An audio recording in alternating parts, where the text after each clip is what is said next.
Hola a todos, el día de hoy vamos a trabajar con el texto dramático. Ya les había avisado el día de ayer, en la sesión anterior, que íbamos a trabajar justo con la estructura del texto dramático, pero de forma interna. Vimos de manera muy superficial, como desde arriba, la manera en la que se organiza una obra de teatro, pero me faltó revisar con ustedes cómo se organiza el texto dramático. No me voy a enfocar mucho ni me voy a quedar mucho en el tema, solamente será por esta sesión, pero son elementos fundamentales que deben de conocer por si ustedes quieren o necesitan escribir una obra teatral o simplemente para que cuando ustedes vean una obra de nuevo puedan ir verificando y puedan identificar estos elementos y les va a hacer mucho más fácil la comprensión de la misma. Entonces vamos a avanzar con este texto dramático. Yo les puse aquí algunos géneros primero antes de iniciar con este análisis que les decía. Tampoco pretendo que se los aprendan de memoria, pero sí es importante como un reconocimiento histórico y un recorrido histórico por los géneros. Hay géneros mayores y géneros menores. Los géneros mayores fueron los que dieron origen a los géneros menores. Y en este sentido, pues obviamente tenemos hasta el primer punto, el primer lugar, la tragedia. Está aquí arriba, después la comedia y finalmente el drama o la tragicomedia. De estos géneros derivaron los menores, que son el auto sacramental, entremés, sainete, farsa y ópera, revista o zarzuela. En este caso, los géneros mayores se caracterizan por tener mucha mayor extensión que los géneros menores. Por ejemplo, la tragedia, la comedia y el drama son extensos y generalmente tenían 3 actos, 3 descansos, a diferencia de los géneros menores que eran breves y que tenían generalmente 2 actos. En el caso de la tragedia, el tono es grandioso, es decir, se refiere a que de lo que se habla es importante y se hace de manera muy específica, se aborda ese tema de manera muy específica y además se le da mucha importancia al asunto.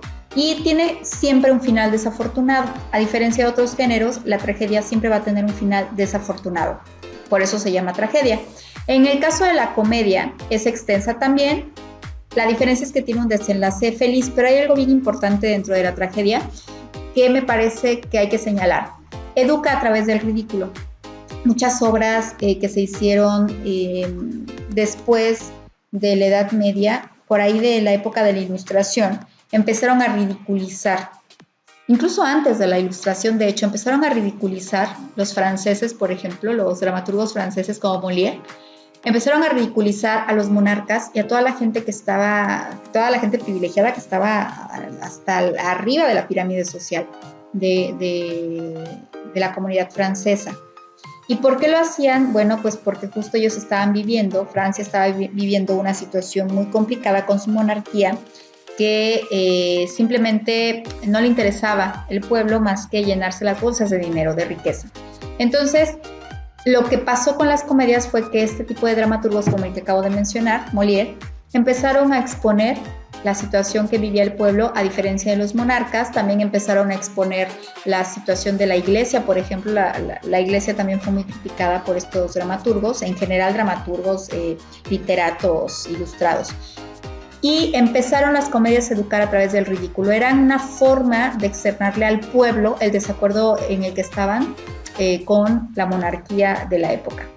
En el caso del drama o la tragicomedia, bueno, son conflictos situados en la realidad, situaciones reales con personajes humanos. En los otros podían ser personajes no humanos y con finales felices o trágicos. En este no había necesariamente un final feliz o un final trágico, podía ser cualquiera de los dos. Los géneros menores, empezamos con el auto sacramental. Este era de tipo religioso. Siempre había en medio de estas obras algo referente o incluso cánticos religiosos, referentes evidentemente a sus creencias, sobre todo católicas. El auto sacramental es un género que surgió en España en el siglo XVI, estamos hablando de 1500, y está en verso. La diferencia entre este y otros, por ejemplo, otros géneros, es que este se escribía en verso y era alegórico, es decir, utilizaba muchas figuras retóricas para poder explicar, para poder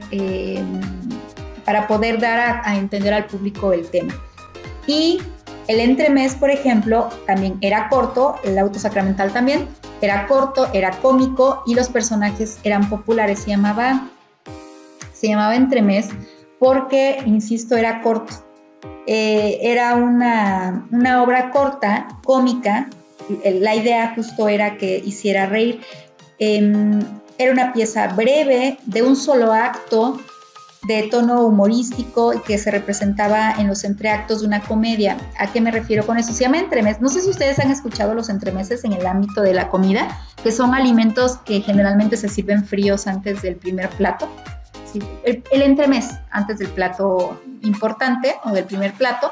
Bueno, lo mismo pasaba con esto. Se llama entremés ese tipo de alimento porque estas obras se representaban entre los actos de una comedia o de un drama. Como las comedias y los dramas eran tan extensos, más o menos tenían 3 actos, bueno, en medio se ponía un entremés que era corto, era cómico, con personajes populares, o sea, del pueblo, del lugar donde se hacía, y entonces eso la hacía de veces de receso en lo que se retomaba la tragedia o la comedia.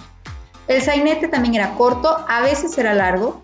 Sin embargo, la mayoría de los sainetes son cortos y reflejaban costumbres de esa época en la que se escribió y se representaba, y podía ser tanto cómico como dramático. En el caso de la farsa era cómica, también era satírica. ¿Y a qué se refiere con que era satírica? Bueno, se refiere a que expresaba indignación. Indignación, y además tenía un propósito moralizador o moralizante, quiere decir que tenía un propósito o el propósito de generar conciencia en los demás, en los espectadores. Esa era la farsa. Exageraba el carácter de los personajes, por supuesto, y la intención era burlarse. Básicamente la farsa era una burla en el ámbito del teatro. Y la ópera, la revista y la zarzuela, bueno, todos estos son musicales, eran musicales. Todavía se utilizaba la revista hasta hace algunos años en las carpas, por ahí de 1920, 1930, si ustedes conocen a Cantinflas, o por ejemplo a Capulina, o estos personajes que a lo mejor conocen poco de ellos, pero quizás sus papás sí o sus abuelos. Bueno, esos personajes surgieron con la revista, que eran carpas donde se presentaba un espectáculo de un personaje, 2, 3, eran muy pocos personajes allí, y presentaban una obra bien cortita que generalmente era cómica, tenía música además.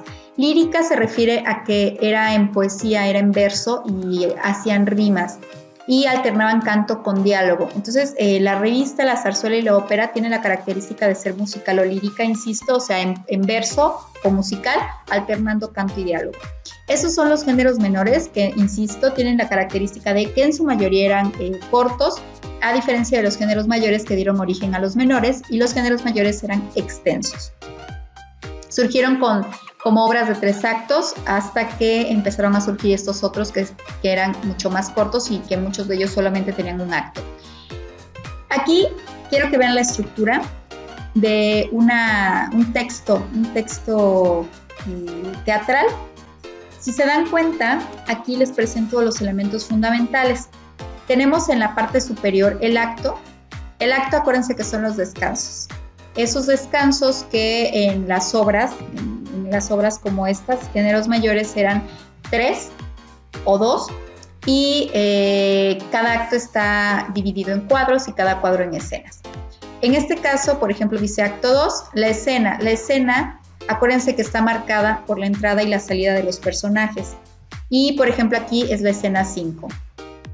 Dirección de escena, bueno, evidentemente la dirección de escena está a cargo del director, del encargado de organizar toda la obra, desde los personajes hasta la escenografía, etc.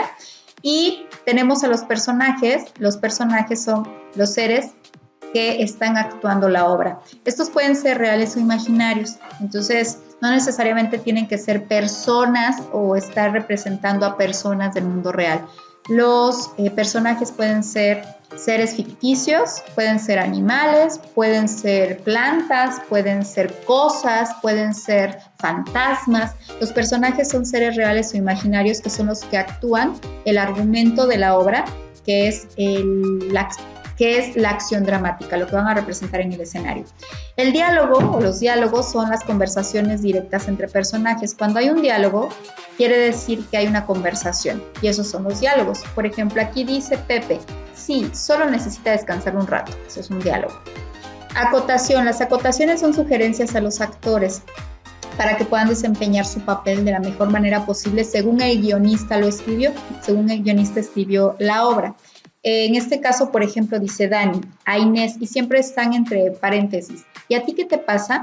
Le están diciendo a Dani, al que hace el personaje de Dani, que voltee a ver a Inés y que le pregunte a ti qué te pasa. Si no pusieran esto, entonces probablemente Dani podría voltear hacia cualquier lugar y preguntarle a ti qué te pasa de forma indirecta a Inés. Sin embargo, para que se entienda o porque es un elemento fundamental para el escritor de la obra que voltea a ver directamente a Inés, por eso es que puso esta acotación, que siempre van entre paréntesis. Entonces marcan cosas como a la derecha, a la izquierda, en medio, ¿no?, del escenario, voltea a verlo, grita, habla bajo, silencio. Este tipo de situaciones o este tipo de sugerencias que se dan para que el tono de la obra corra de forma mucho más efectiva y el público lo pueda entender mejor.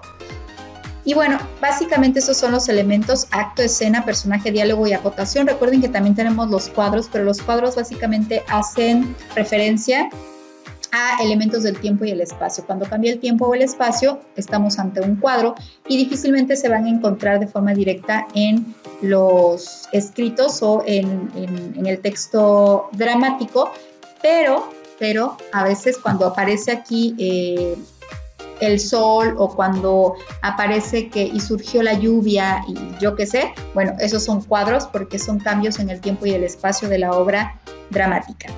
Bueno, básicamente eso era lo que les quería mostrar de la estructura del texto dramático, que para mí era importante porque finalmente es una forma de comprender una obra teatral. Siempre van a encontrar estos elementos fundamentales.